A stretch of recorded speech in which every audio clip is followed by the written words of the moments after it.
Yeah, hi. So this is part three of the Gandolf staff. And just to continue, when you've done a crystal, so this is one of the spare crystals that I did just to check that everything went okay. I didn't want to waste a lot of time with making a crystal with lights in for something to go wrong. So I just did a practice run. So I put the resin, got the right quantities of hardener, and put it in the mold, and then it should only take at least 4 to 6 hours to go off, and then fully harden after about a day and a half. And I ended up with this, and I was quite chuffed with this. Although I did put a bit too much color in. So if you are going to use color, just use your color sparingly. Put a little bit at a time, stir it up, and then if you want it a bit darker, add a bit more. Yeah, so that was my practice run, but I'm really happy and pleased with the shape. It's a wonderful shape for a crystal. So when I was happy with that, I went to the lights and put the lights in the mold, and then just did another batch of clear cast resin, and I did use a light yellow color. So when you've done that and you're happy and you've put it in, you've got the electric sorted with a switch. The next thing to do is sort out the strips.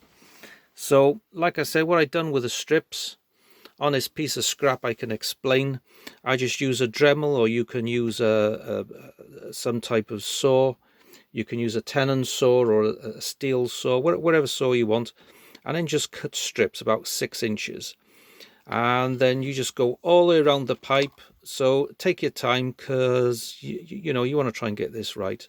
So you cut these strips all the way down, and then what I have is a heating gun.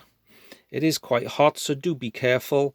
Don't touch the end, because it does get really hot. It's got a fan in it, so it does gives out a lot of heat.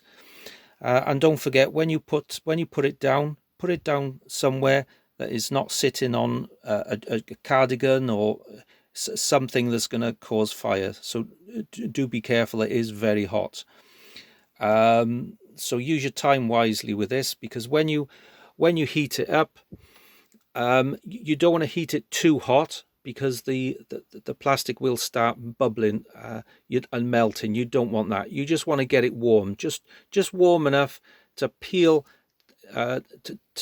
so that it just falls away. And you can tell when it is warm enough, it will get quite warm, and they will fall away from the pipe. And what I've done, because you don't need all those strips, you can cut a few of the strips away. And when you've cut them away, you will end up with bits like that. Keep them, because they will come in handy later. Because what happens is, when you heat up the strips again to wrap them round the outside, what will happen is that you want to twist them and bring them up to the top.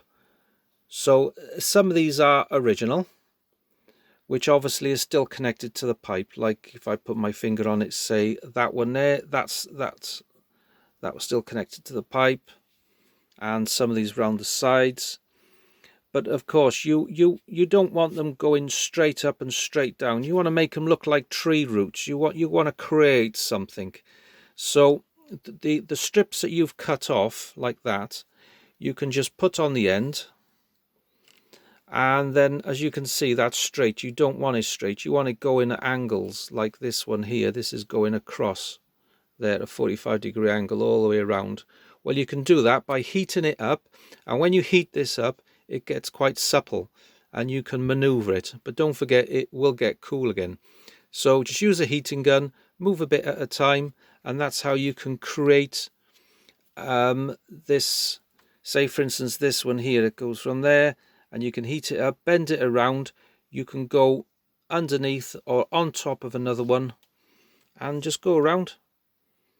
And just be a bit creative. You can do as many or as little as you like. So when you look at this, I have got quite a few that's going round. And then when you're happy with that, and you have got a few twists a few twists on the top like that, and you're happy with it.